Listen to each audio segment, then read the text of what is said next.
안녕하세요. 부흥입니다. 철원 한탄강의 비경, 주상 전립길을 산책하기 위해 철원에 왔습니다. 오늘 철원 한탄강 주상 전립길을 산책하면서 이미 잘 알고 있다고 생각되는 조선시대의 3대 도적인 홍길동, 임꺽정, 장길산에 대해서 이야기하겠습니다. 조선의 3대 도적에 대해 2022년경 월간중앙에 잘 설명되어 있네요.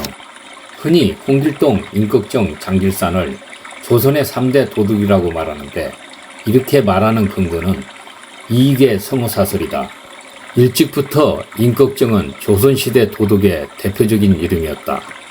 이익은 자신의 책 성호사설에서 임꺽정뿐만 아니라 홍길동과 장길산도 함께 거론해 요즘은 이들 3명을 조선의 3대 도적이라고 말하기도 한다. 그런데 성호사설에서 주로 다룬 도둑은 임꺽정이고, 여기에 장길산에 관한 내용을 덧붙였다. 홍길동에 대해서는 거의 언급하지 않았다. 근래에 성호사설의 임꺽정 항목을 얘기하면서 이들 도둑을 의적이라고 소개하는 일이 있어서 마치 이익이 이들을 의적이라고 말한 것 같은 인상을 주는 경우가 있다. 그러나 성우 이익은 그런 의미로 글을 쓰지 않았고, 홍길동, 임꺽정, 장길산 등을 도둑이라고 말했을 뿐이다. 이들을 의적이라거나 영웅시하는 말은 후세 소설가들의 붓끝에서 나온 것이다. 각설하고 실록에 나오는 홍길동 관련 기록은 서너 개에 불과한데, 이를 종합해보면 홍길동에 관한 내용은 다음과 같다. 홍길동은 충청도 지역에서 활동한 도적으로 1500년에 체포돼 의금부에서 조사를 받았다. 홍길동은 높은 벼슬아치 행세를 하면서 돌아다녔다. 충청도는 홍길동의 도둑질로 큰 피해를 봐 10년이 지난 데에도 그 후유증을 회복하지 못했다. 이런 정도가 홍길동에 관한 정보 전부다. 임꺽정에 관해서는 조선왕조실록에 상당히 자세한 기록이 들어있어서 실록만으로도 임꺽정에 관한 내용을 어느 정도 파악할 수 있다.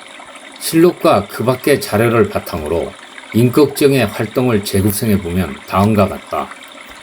임꺽정의 고향은 경기도 양주인데 언제 어떤 과정으로 도둑이 됐는지는 알 수 없다. 그는 날쌔고 용맹스러웠으며 교활한 면이 있는 인물인데, 그와 함께 도둑질한 무리도 모두 민첩하고 또 잔인했다고 한다. 임꺽정이 실록에 처음 등장하는 시기는 1559년 3월이다. 이 얼마 전에 개성의 포도군관 이혁근이 임꺽정을 추적해 체포하려다가 도적들에게 오히려 해를 당해 죽은 일이 있었으므로 무신 중에서 용맹한 자를 뽑아 도둑을 잡도록 하자는 논의가 조정에 있었다. 이런 것을 보면 임꺽정은 1559년 3월 이전에는 그리 크게 알려진 도둑은 아니었던 것으로 보인다. 조정에서 임꺽정을 체포하려고 했으나 별다른 성과를 올리지 못하다가 1560년 11월에 임꺽정의 참모인 서림을 서울에서 잡고, 서림에게서 얻은 정보를 바탕으로 임꺽정의 근거지로 관군 500명을 보낸다. 그러나 관군은 도둑을 잡지 못했을 뿐만 아니라 부장 연춘령이 도적에게 잡혀 죽는 일까지 발생한다.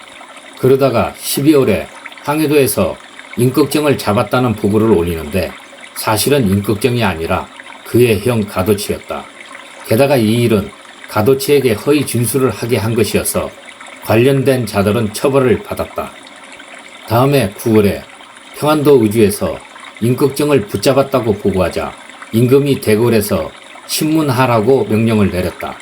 그런데 이번에도 이 임꺽정은 가짜였다. 의주 목사 이수철이 공을 세우려고 임꺽정이 아닌 자를 고문해서 임꺽정으로 만들어 서울로 압송한 것이었다. 이런 와중에 10월 6일 황해도에서 임꺽정 일당이 대낮에 민가 30여 곳을 불태우고 많은 사람을 살해했다는 보고가 올라오자 임금은 벼슬이 높은 장수와 군대를 보내기로 하고 한성 부판윤을 여기만 남치근을 뽑아서 보낸다.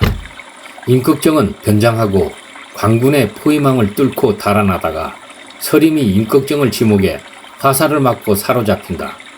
1562년 1월 3일 임꺽정을 사로잡았다는 보고를 임금에게 올리니 조정에서는 금부도사와 무관을 파견해 서울로 압송해 목을 베었다. 그런데 1월 9일 사관원에서 남측은을 파직시킬 것을 청했는데 임꺽정을 잡는 과정에서 황해도 백성들이 너무 큰 피해를 보았기 때문이다.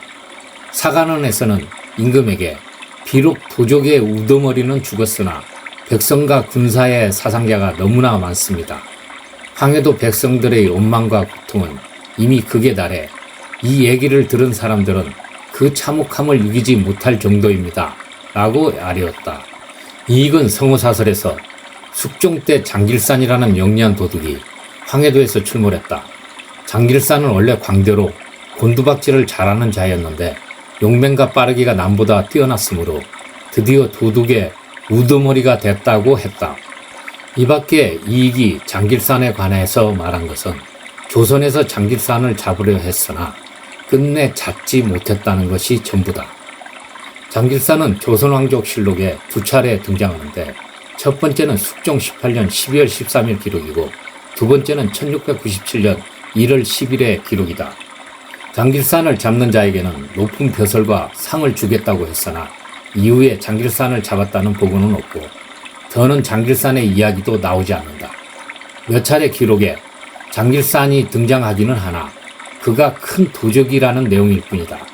장길산은 끝내 잡히지 않은 것이다. 조선의 3대 도둑 홍길동, 임꺽정, 장길산 이들이 현재와 같이 주목을 받게 된 것은 홍길동, 임꺽정, 장길산을 주인공으로 한 소설이 나오게 되면서 시작된 것이다.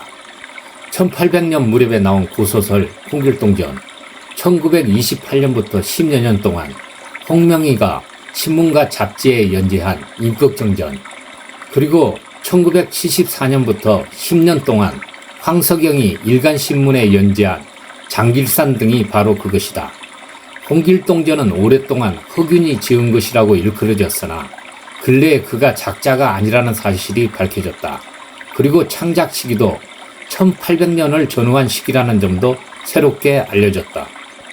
이처럼 홍길동은 조선 후기 한글 소설이 나타나면서 소설의 주인공으로 거듭났고 임꺽정은 오랫동안 대중의 기억에서 멀어진 인물을 홍명희가 다시 창조해냈으며 장길산은 황석영이라는 걸출한 소설가의 손에서 20세기 후반에 다시 살아났다.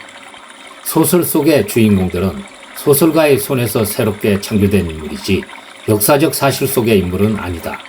그렇지만 세 편의 소설이 대중의 사랑을 받고 있다는 면에서 본다면 이 소설들에는 대중의 꿈이 투영된 것인지도 모른다.